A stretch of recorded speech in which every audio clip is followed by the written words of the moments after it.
Good morning class 5th। आज हम आपको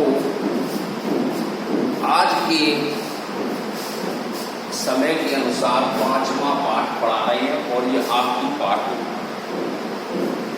इसके बाद हम आपका कोई दूसरा सब्जेक्ट वगैरह देखेंगे, लेकिन ये आपका 5वां पाठ है। तो इसमें सबसे पहले आता है संज्ञा के विकार। संज्ञा के विकार क्या होते हैं, पहले इस बात को समझना है। संज्ञा शब्द एक विकारी शब्द होता है। जैसे आपने पढ़ा था पहले विकारी और अविकारी। तो संज्ञा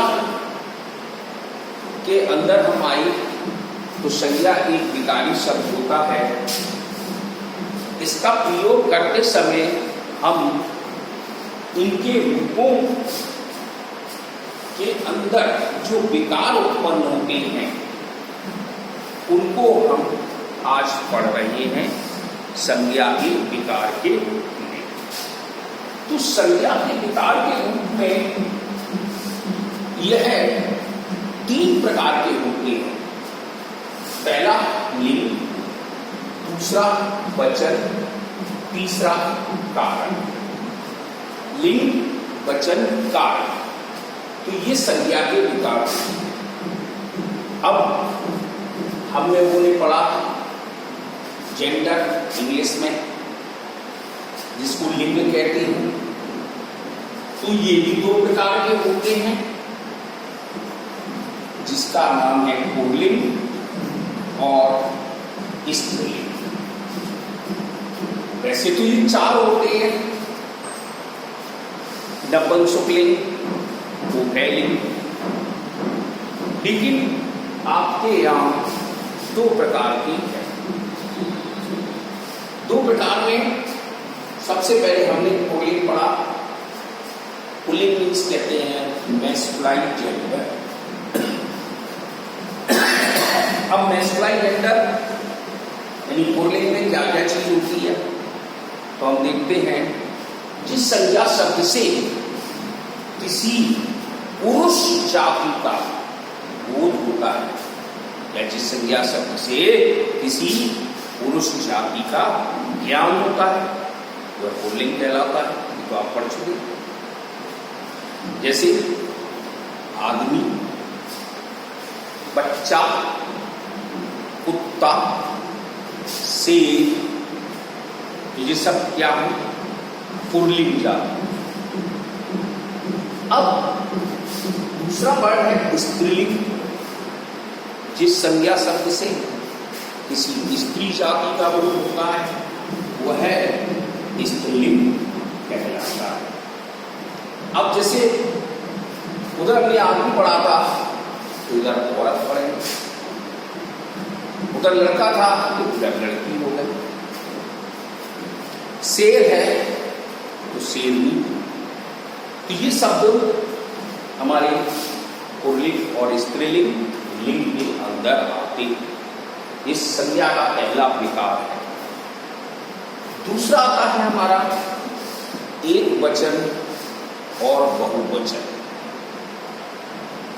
तो एक वचन में पहले वचन की क्या पहले बात करें, हमने एकदम आपको उसके भाग बता दिए। तो वचन क्या होता है? अब जिस संज्ञा शब्द से किसी प्राणी, किसी जाति की वस्तु वगैरह, चीज वगैरह जो भी होती है, उसमें संख्या का बोध होगा। संख्या। अब संख्या क्या होती है? नंबर, जो इंग्लिश में कहते हैं, उसका हमें ज्ञान होता है, उसको हम वचन कहते हैं। अब इसकी शुद्ध रूप से परिभाषा में देखते हैं हम। जो शब्द संज्ञा के एक संख्या या अनेक संख्याओं का ज्ञान कराते हैं, वचन कहलाते हैं। अब इसके भी दो भाग होते हैं, जिसमें था हमारा एक वचन और दूसरा था बहुवचन। जब आप संस्कृत में पढ़ेंगे तो ये 3 प्रकार के होता है, एक वचन, द्विवचन और बहुवचन। अब लेकिन हम हिंदी में पढ़ रहे हैं, अगर इंग्लिश में पढ़ेंगे तो सिंगुलर और प्लूरल। सिंगुलर को एक कहते हैं और प्लूरल को बहुत कहते हैं, मतलब बहुत सारे। तो एक वचन के लिए हम देखते हैं जिस शब्द संज्ञा शब्द की एक प्राणी एक वस्तु का ज्ञान होता है, एक उन्वन, वह हमारा एक वचन कहलाता है। जैसे हम एग्जाम्पल में लिखिए, बच्चा, चाइल्ड एक है। अब इसको हमें प्लूरल बनाना है तो बच्चे बहुत सारे, चिल्ड्रन। तो अब हमारे पास एक वचन की डेफिनेशन हो गई, जिस संज्ञा शब्द से किसी एक प्राणी या जाति का बोध होता है उसे हम एक वचन कहते हैं। बहुवचन में जिस संज्ञा शब्द से एक से अधिक, वन मोर देन, मतलब एक से अधिक जाति का, प्राणियों का बहुवचन कहलाता। तीसरा आता है हमारा कारक।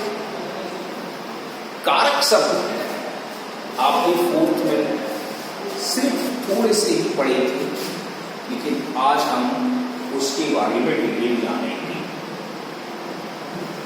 जैसे कि संज्ञा और सर्वनाम के शब्द जिस रूप में उनका संबंध वाक्य के दूसरे शब्दों से रखते हैं वह कारक कहलाते हैं। मतलब जैसे सुने, संज्ञा या सर्वनाम के जिस रूप से उसका संबंध अन्य शब्दों से जाना जाता है वह कारक कहलाते हैं। ये भी 8 प्रकार के होते हैं। जैसे ये 2 थे तो 8 में सबसे पहले कर्ता, दूसरा कर्म, तीसरा कर्म, चौथा संप्रदान, 5वां अपादान, 6वां संबंध, 7वां अधिकरण और 8वां संपूर्ण। अब इसमें विभक्ति आएंगी। हम कैसे समझेंगे कि इसमें कर्ता लगा है कि कर्म लगा है? अब जैसे शिकारी ने शेर को मारा या शिकारी ने शेर का शिकार किया। अब तुम देखते हो इसमें किसने शिकार किया? शिकारी ने। तो शिकारी करता हो तो इसकी विभक्ति चिन्ह से हम जान लेते हैं कि ये कौन सा कारक लगा है। तो इसकी विभक्ति होती है, कर्ता ने कर्म को कर्म से मतलब किसी के द्वारा, संप्रदान के लिए, अपादान से, इसमें भी से आ गया। इसमें से होगा अलग होना।